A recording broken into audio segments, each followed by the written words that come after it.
জাইমা রহমানের মতো একটা মুরাদটা কই থাকে এই শালার বাচ্চা ধরে? ও বেগম জিয়ার পোলা না কার পোলা এটা আল্লাহ জানে। আজ থেকে ঠিক 4 বছর আগে লাইভ ক্যামেরার সামনে বসে তৎকালীন তথ্য প্রতিমন্ত্রী মুরাদ হাসান হাসতে হাসতে তারেক রহমানের জন্ম নিয়ে নোংরা প্রশ্ন তুলছিলেন। এই তারেক রহমান এমনকি ব্যারিস্টার জাইমা রহমানকে দুশ্চরিত্রা বলতেও তার একটু বুক কাঁপেনি। ওই জাইমা রহমানের মতো একটা সেদিন ক্ষমতার দাপটে অন্ধ হয়ে তিনি বলেছিলেন তারেক রহমানকে দেশে ফিরিয়ে এনে থাপ্পড় মারবেন। শুধু তাই নয়, বুক ভরা দেমাগ নিয়ে মুরাদ তখন বলেছিলেন তারেক আর জাইমা নাকি আর কখনোই বাংলার মাটিতে পা রাখতে পারবে না। ক্ষমতা তো অনেক দূরের কথা, অথচ আজ পাশার দান একদম উল্টে গেছে। তারেক রহমান আজ বাংলাদেশের প্রধানমন্ত্রী আর জাইমা রহমানও শক্ত হাতে দলের হাল ধরার পথে। কিন্তু সেদিন ক্যামেরার সামনে দাপট দেখানো সেই টাকলা মুরাদ আজ কোথায়? আজকের এই বিশেষ প্রতিবেদনে একেবারে খোলাসা করা হবে মুরাদের লুকিয়ে থাকার গোপন আস্তানা আর রাতের আধারে তার দেশ ছেড়ে পালানোর পেছনের সব অজানা ও চাঞ্চল্যকর তথ্য। পুরো ঘটনার শুরুটা হয়েছিল 2018 সালের সেই বহুল আলোচিত নির্বাচনের পর। জামালপুর 4 আসন থেকে জিতে আসার পর এই মুরাদ হাসানের কপাল যেন রাতারাতি লটারির মতো খুলে যায়। রাজনীতিতে তখন অনেক ভেলকিবাজি চলছিল। প্রথমে মুরাদকে দেওয়া হয় স্বাস্থ্য প্রতিমন্ত্রীর বড় চেয়ার, কিন্তু সেখানে তার মন একদমই টিকল না, কারণ তার চাই আরও বড় কিছু। এরপর তাকে বসানো হলো একদম তথ্য ও সম্প্রচার মন্ত্রণালয়ের মতো একটা পাওয়ারফুল জায়গায়। আর এই নতুন চেয়ারে বসার পরেই ক্ষমতার স্বাদে পুরোপুরি বেসামাল হয়ে পড়ে এই দুর্নীতিবাজ লোকটা। তার চলাফেরা আর হাবভাব দেখে মনে হতো যেন পুরো বাংলাদেশটাই সে নিজের পকেটে কিনে নিয়েছে। মাথার চকচকে টাক আর চোখে দামি চশমা পরা এই লোকটা তখন ধরাকে সরা জ্ঞান করতে শুরু করে। সে জিয়া পরিবারকে ইচ্ছেমতো গালি দেওয়াকে নিজের জীবনের সবচেয়ে পবিত্র কাজ হিসেবে বেছে নেয়। মূলত তার মাথায় তখন একটা সস্তা গেম প্ল্যান ঢুকে গিয়েছিল। সে মনে মনে খুব পাকাপোক্তভাবে ভাবত তারেক রহমানকে যত বেশি গালি দেওয়া যাবে তার ওই মন্ত্রিত্বের চেয়ার তত বেশি মজবুত হবে। এই নোংরা চালবাজি করে সে ওপর মহলের গুটবুকে একেবারে স্থায়ীভাবে থাকতে চেয়েছিল। কিন্তু সাধারণ মানুষের কাছে সে খুব দ্রুতই হয়ে ওঠে চরম ঘৃণার এক বড় পাত্র।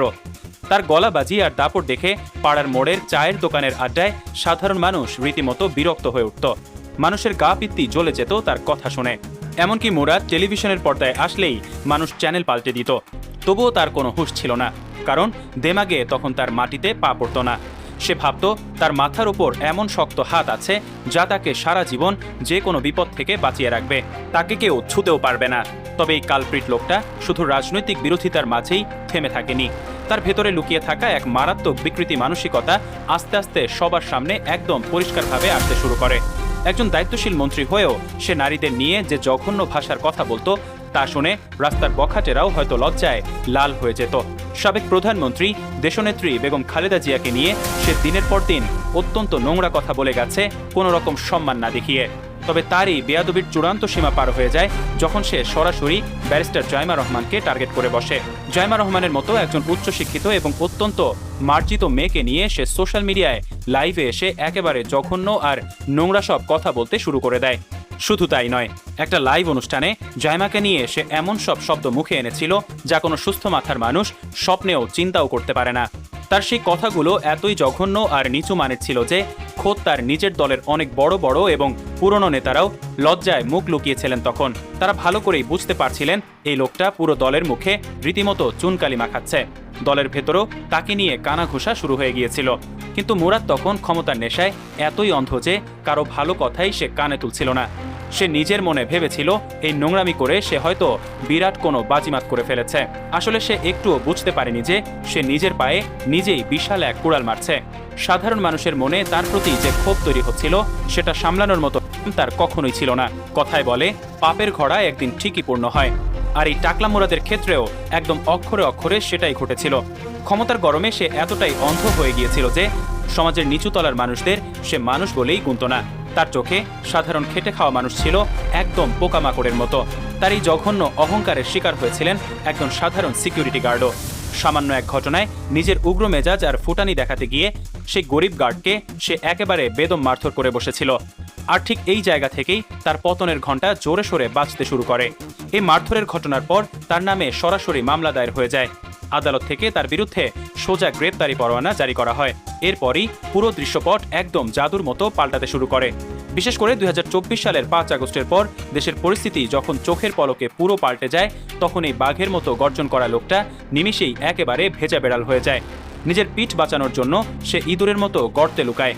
অত্যন্ত বিশ্বস্ত সূত্র থেকে একদম পাকা খবর অনুযায়ী 2024 সালের 5 আগস্টের পর কিছুদিন সে রাজধানীর ধানমন্ডির একটি অত্যন্ত দামি ফ্ল্যাটে গা ঢাকা দিয়েছিল। এই ফ্ল্যাটটি সে নিজের অবৈধ জমানো টাকা দিয়ে কিনলেও ধরা পড়ার ভয়ে চালাকি করে এক আত্মীয়ের নামে রেজিস্ট্রেশন করে রেখেছিল। তার ভাবখানা এমন ছিল যেন সেখানে তাকে কেউ হ্যারিকেন দিয়ে খুঁজলেও জীবনেও পাবে না। তবে ধানমন্ডির ওই গোপন আস্তানায় সে রীতিমতো আতঙ্কে দিন পার করছিল। ভয়ে তার চোখের সামনে তখন শুধু সর্ষে ফুল ভাসছিল। দরজায় কেউ কড়া নাড়লেই সে ভাবত এই বুঝি পুলিশ চলে এলো। নিজের ব্যবহার করা সব পুরনো মোবাইল নম্বর সে অনেক আগেই পুরোপুরি বন্ধ করে দেয়। পুলিশের ট্রেসিং থেকে বাঁচার জন্য সে অত্যন্ত সতর্কতার সাথে বিদেশি রেমিং সিম ব্যবহার করা শুরু করে। শোনা যায় দিনের বেলায় সে ভয়ে ফ্ল্যাটের পর্দা পর্যন্ত সরাতো না। সারাদিন ঘামের মধ্যে ভয়ে ভয়ে বসে থাকত। আর যদি কখনো নিজের পালানোর জায়গা বদল করার দরকার হতো, তবে সে গভীর রাতের ঘুটঘুটে অন্ধকারকে বেছে নিত। রাতের বেলা কালো গ্লাস লাগানো দামি গাড়িতে করে সে চুপি চুপি এক জায়গা থেকে অন্য জায়গায় যেত, যেন কেউ তাকে চিনে না ফেলে। তবে এখানে একটা বড় ব্যাপার হলো, প্রশাসনের ভেতরে ঘাপটি মেরে থাকা কিছু দুর্নীতিবাজ কর্মকর্তা তাকে বিপদের দিনেও সাহায্য করে যাচ্ছিল। অতীতে এই কর্মকর্তারা মুরাদের কাছ থেকে অনেক অবৈধ সুযোগ সুবিধা নিয়ে নিজেদের পকেট ভারী করেছিল। আর সেই ঋণের বোঝা টানতেই তারা মুরাদকে পুলিশের গতিবিধি সম্পর্কে সব গোপন তথ্য দিয়ে সাহায্য করতে থাকে। এই মাস্টার মাইন্ডের প্ল্যানেই মুরাদ বেশ কিছুদিন প্রশাসনের চোখে ধুলো দিয়ে লুকিয়ে থাকতে পেরেছিল। তবে সবচেয়ে বড় প্রশ্ন ছিল, মুরাদ কি এখনও দেশের ভেতরেই কোথাও লুকিয়ে আছে, নাকি হাওয়া হয়ে গেছে? মূলত প্রথম দিকে মুরাদ দেশের ভেতরে ঘাপটি মেরে থেকে পরিস্থিতি বোঝার চেষ্টা করছিল। সে হয়তো মনে মনে ভেবেছিল পরিস্থিতি একটু ঠান্ডা হলে সে আবার নতুন করে খোলস পাল্টাবে আর আগের মতো গলাবাজি করবে।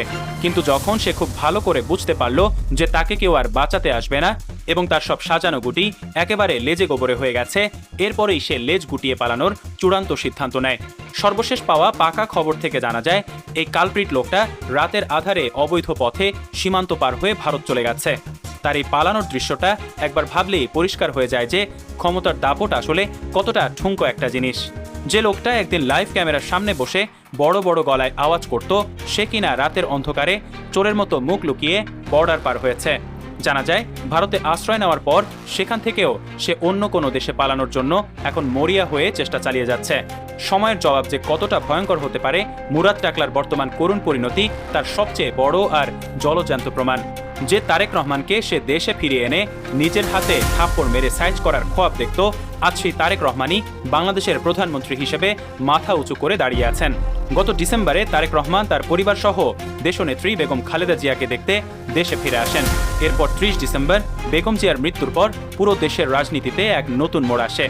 সাধারণ মানুষের আবেগ আর ভালোবাসায় সিক্ত হয়ে 12 ফেব্রুয়ারির ঐতিহাসিক নির্বাচনে বিএনপি 209টি আসন নিয়ে এক বিশাল জয়লাভ করে। আর জনগণের বিপুল ভোটে জয়ী হয়ে প্রধানমন্ত্রী নির্বাচিত হন সবার প্রিয় তারেক রহমান। অন্যদিকে জাইমা রহমানও আজ অত্যন্ত শক্ত হাতে দলের ভবিষ্যতের হাল ধরার জন্য নিজেকে পুরোপুরি প্রস্তুত করছেন। আর সেই গলাবাজ মুরাদ আজ কোথায় পড়ে আছে? সে আজ বিচারের ভয়ে থরথর করে কাঁপছে আর অন্য দেশে পালিয়ে বেড়াচ্ছে। একই হয়তো বলে একেবারে দাঁত ভাঙা জবাব। এক সময়ের প্রতাপশালী মন্ত্রী আজ ফেরারি আসামি হিসেবে চরম বেইজ্জতি আর অপমান হজম করছে।